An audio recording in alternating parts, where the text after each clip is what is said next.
আমাদের এলাকায় অনেকেই এখন হাল চাষ করে আলু রোপণ করতেছে।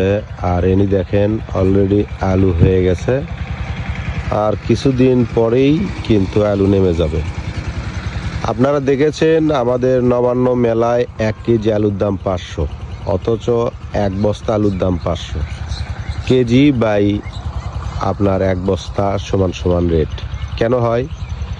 কৃষিকাজগুলো আধুনিকতার ছোঁয়া বা একটু টেকনিক করে না চললে হয় না। এই যে এই আলুটা কিন্তু উনি দাম পাবে, কারণ প্রথম দিকে যখন আলু নামবে এই নতুন আলুর স্বাদটা আলাদা বা মানুষের আগ্রহ বেশি, তাই এই আলু কিন্তু সে দাম পাবে অবশ্যই।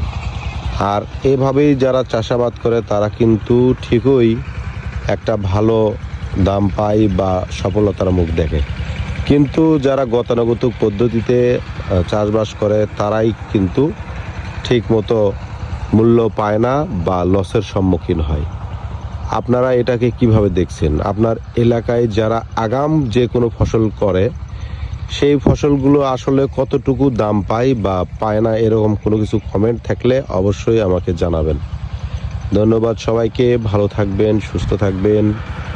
কৃষিকে সামনে নিয়ে যাওয়ার জন্য যারা সচেষ্ট বা প্রচেষ্টা করে যাচ্ছেন তাদেরকে অন্তঃস্থল থেকে ধন্যবাদ জানাই। এবং বর্তমান কৃষিকে আরও এগিয়ে নিয়ে যাইতে অবশ্যই আধুনিকতা প্রয়োজন এবং সুন্দরভাবে চাষবাস করা প্রয়োজন। সবাইকে ধন্যবাদ।